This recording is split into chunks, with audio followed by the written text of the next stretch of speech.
this always going to be an extremely hard game to win? I mean, it was going to be tough, but I think the way that, I personally started in the first half, turned the ball over, we just didn't give ourselves any kind of momentum early. Obviously, we fought back, got a lead early in the fourth, and gave ourselves a chance, but you got to assume that they were hungry to come out knowing James is back. And it was just a rough night to start, fought our way back, and they obviously made some plays on the stretch. So just got to start off better next time. You started turning it around in the second half, but why do you think you had that start? I don't know. You try not to think about the flight home and getting back to the Bay after a long road trip, but just one of those things where I think I was speeding up a little too much on the offensive end.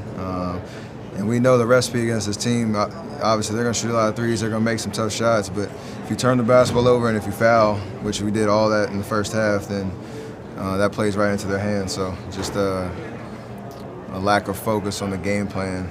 No matter if we make or miss shots, you got to control those other two areas. What did you think about the shot selection late in the game? I actually just watched the film.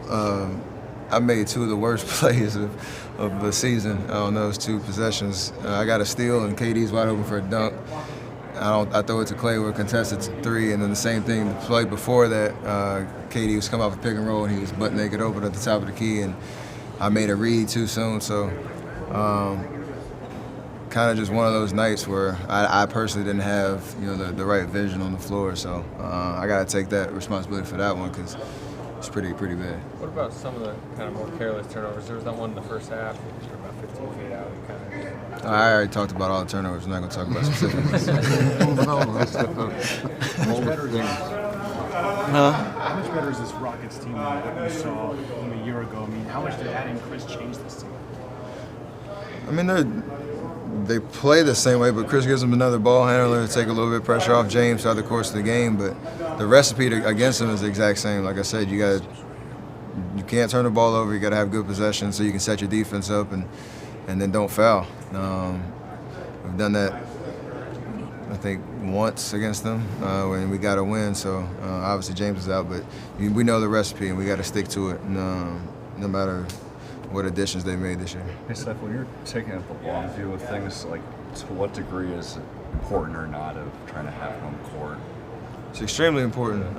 Obviously, this game gives them the tiebreaker, but we hopefully won't be in that position down the stretch of the season. So we'll continue to focus on building momentum towards the playoffs and continue to win games and give ourselves home court advantage throughout, which is important to us. And we're still in control of that, so no panic on that front.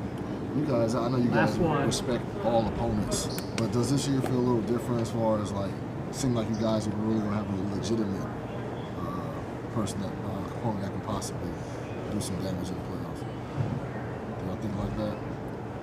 I mean, yeah, we have ultimate confidence, and we know, like I said, what the recipe for success against whatever team it is, and we've done a great job of executing when we get in those positions down the stretch in the playoffs. So if it's Houston down second or probably in the conference finals, then we'll be ready for that. But